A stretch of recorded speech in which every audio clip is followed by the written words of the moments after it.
Welcome back to the Danger Zone. I'm Kenny Vloggins. Kenny Vloggins. Really.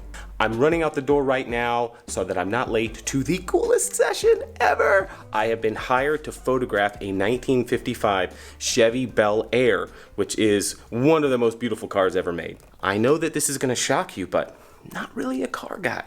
So I'm gonna make sure that somebody's there who is and can make sure that I feature everything we need to feature on this car. So I'm gonna head to a very cool rental space here in Orlando, get some cool BTS of that, and hopefully you'll enjoy following along on this session. Like, subscribe, hit the notification bell. Now I'm gonna change the angle because this camera's getting really, really heavy.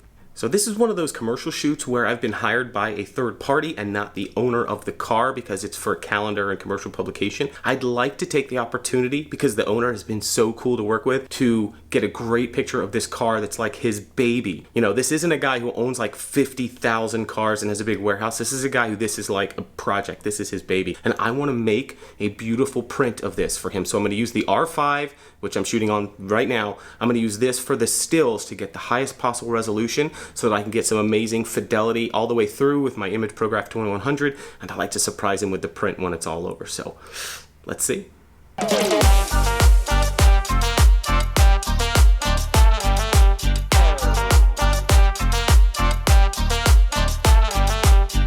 my buddy Kevin, who's assisted me on this shoot, just texted me. He's like, hey, this is the address, right? But it was the wrong address. So I got all freaked out and I had to pull over and double check on my paperwork to make sure I had the right address. And I was right and he was wrong, and now I'm parked in a really bad neighborhood, so I gotta go.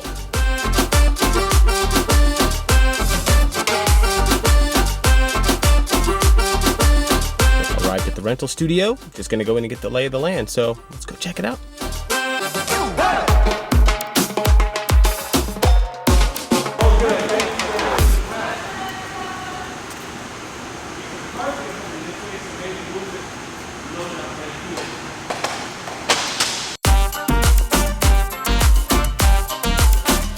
I'm gonna learn you something right now. You may have been doing this wrong your entire career, but I'm gonna show you how to put a diffuser on an umbrella. You ready? Check it out, it's like magic.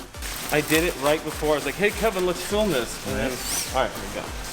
Put it over.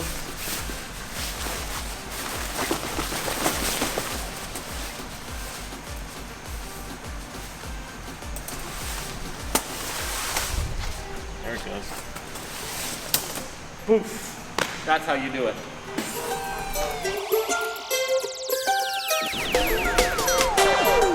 I'm here with my good buddy Kevin on video, so thanks Kevin. He also discovered this in the corner. Camera stand, check this out. Even better than a tripod. And we go up, and we go down. And we go up, and we go, okay, that hurts my legs. I'm not doing that anymore.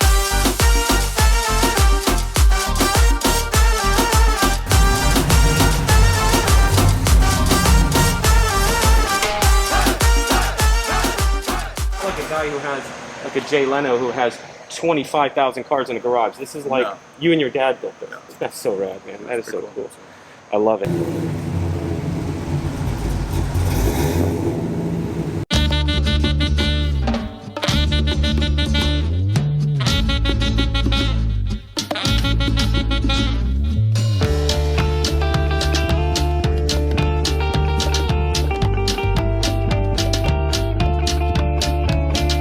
We're lighting the shoulder of the car with some top-down lighting.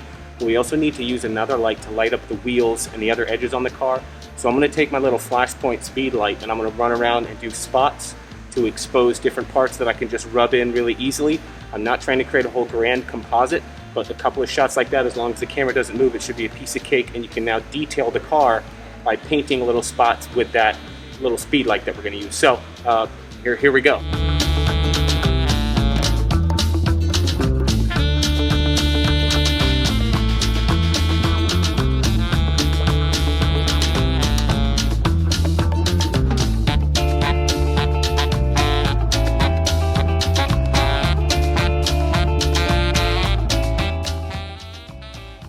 Okay, we're all finished. Just time to pack up, and thanks, Kevin.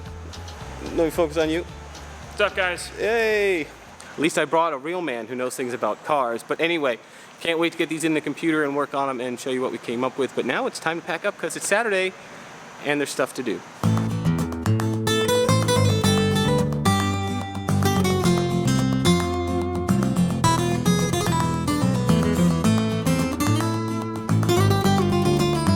Okay, back in the studio, and now I have worked on the images. I have delivered the files to the client. They have them, they're ready for publication.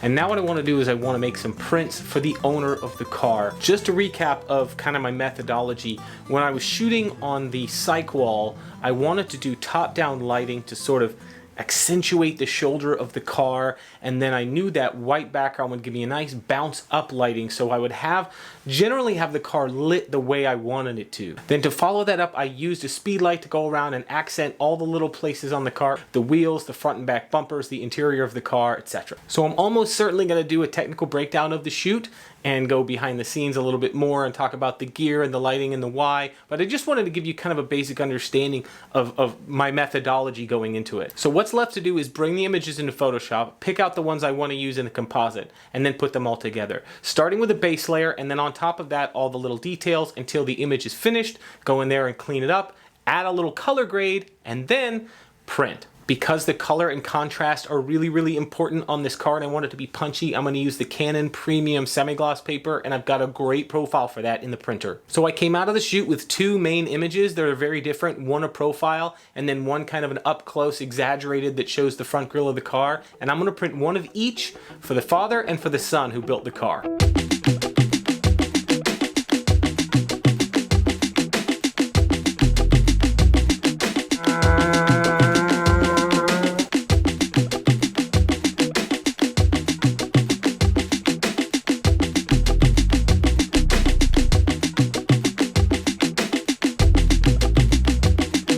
I have a couple of beautiful prints of this incredible car that this father and son built together, and so I texted the owner.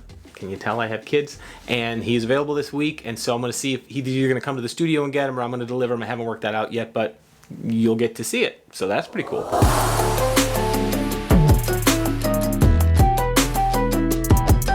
Good morning. Let's get these prints delivered.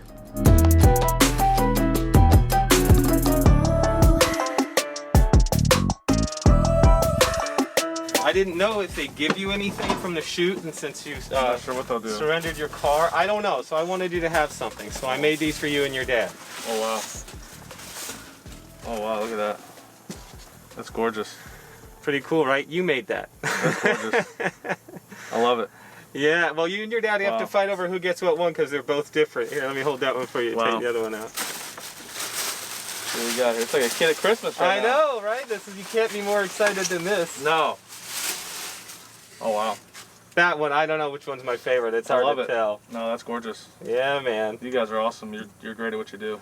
No worries. I couldn't be happier. So I would say what you should do is probably like pick the one you want, hide it, and give the one you don't want to your dad. I'll pick you out one of these knives if you'd like one. You serious? It's a little bit bigger. You serious with me right now? Of course, man. What you guys did for me on these? Look at that! Check that out, Dad. Look at that blade. I've been like dying to get a knife. It's got the American flag on there. I love that. Thanks, man. Thank you. I appreciate you, fellas. It's been a while since I put a print into a client's hands, and there aren't too many feelings that are better than that, I'll tell you. And he took a break from trimming the tree there for a second so that I could tell you that that was a really, really good feeling to put those prints into his hand. He worked on that car for 6 years with his dad.